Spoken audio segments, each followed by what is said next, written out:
আসসালামু আলাইকুম। বিএনপি নেতা হারিস চৌধুরী, চেয়ারপারসন খালেদা জিয়া রাজনৈতিক সচিব হারিস চৌধুরীর লাশ এই মুহূর্তে সিলেটের যে শহীদগাহ, সেই শহীদগাহে নিয়ে আসা হয়েছে পুলিশ প্রটোকলের মাধ্যমে। কিন্তু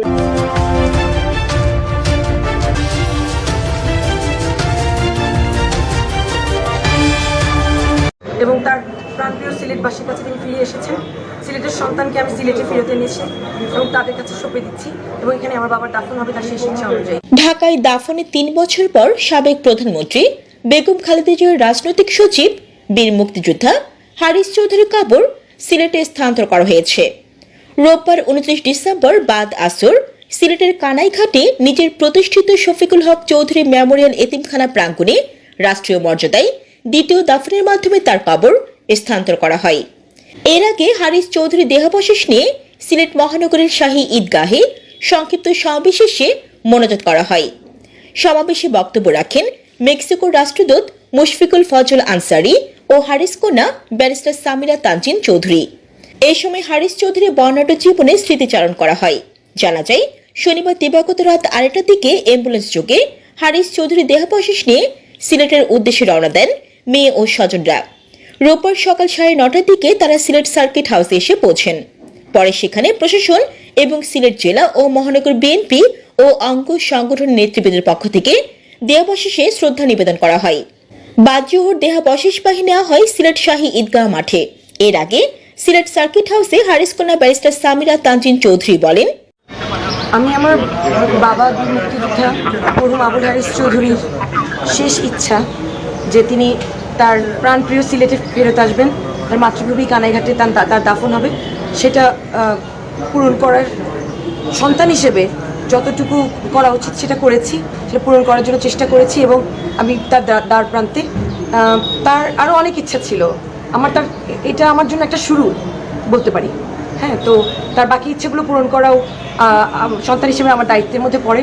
তার ওয়াসিয়তগুলো পূরণ করা আমার উপর ফরজ, যে কোনো সন্তানের উপরে সেটা ফরজ। আমি শুধু সেটাই করছি এবং সব সন্তানেরই তাই করা উচিত। সেটা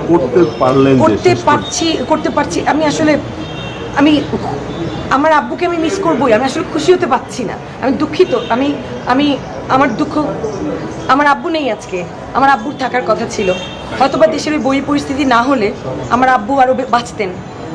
মানসিক প্রেশার, শারীরিকভাবে যে অসুস্থতা, সব কিছুর মধ্যে দিয়ে এভাবে 15টা বছর হারবিটের মতো লাইফ লিড করা, that kind of led to his breakdown of his health too, and it has contributed to breaking down of his of his health and of his health and everything. So এটা contribute করেছে, তার মৃত্যুকে ত্বরান্বিত করেছে। আল্লাহর হুকুমেই তার মৃত্যু, কিন্তু এভাবে না হলেও হতে পারত। সেজন্য আমি আল্লাহর কাছে কৃতজ্ঞ, শুধু এটুকু বলতে পারি। আমি যেরকম বাধা সৃষ্টি হচ্ছে, সেরকম আবার বাধা থেকে উত্তরণের জন্যই আবার সেরকম আন্তরিকতাও পাচ্ছি। সো এখানে কোনো কমপ্লেন করার নেই। যারা আন্তরিকতার সাথে এগিয়ে এসেছেন প্রশাসন এবং পুলিশ প্রশাসনের, তাদের কাছে আমি অশেষ কৃতজ্ঞ।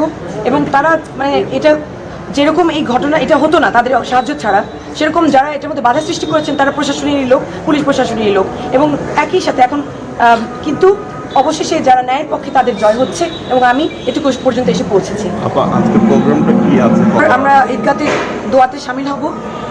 দোয়াতে সামিল হওয়ার পর আব্বুকে নিয়ে কানাইঘাটে নিয়ে যাওয়া হবে, যে এটা নির্ধারিত স্থান, সেখানে তাকে দাফন করা হবে। এখন একটা মুক্ত দেশ এবং তার যে সম্মানটা পাওয়ার ছিল সেই সম্মানটা তিনি ফিরে পাচ্ছেন এবং তার প্রাণপ্রিয় সিলেটবাসীর কাছে তিনি ফিরে এসেছেন। সিলেটের সন্তানকে আমি সিলেটে ফেরত এনেছি এবং তাদের কাছে সঁপে দিচ্ছি এবং এখানে আমার বাবার দাফন হবে তার শেষ ইচ্ছা অনুযায়ী কানাইঘাটে, তার জন্মস্থানে। সেখানে দোয়া মাহফিল হবে এবং সিনিয়র সরকার, প্রশাসন এবং সরকারের সিনিয়র ব্যক্তিগণ বর্গ তারা তাদের সম্মান প্রদর্শন করবেন। একই সাথে সিলেটবাসী, সিলেট টাউনের যারা, তারা সবাই সামিল হবেন এবং একই সাথে আমার বাবা যে দল করতেন সেই দলের সিনিয়র নেতৃত্ব সেখানে উপস্থিত থাকবেন এবং তারা সম্মান প্রদর্শন করবেন।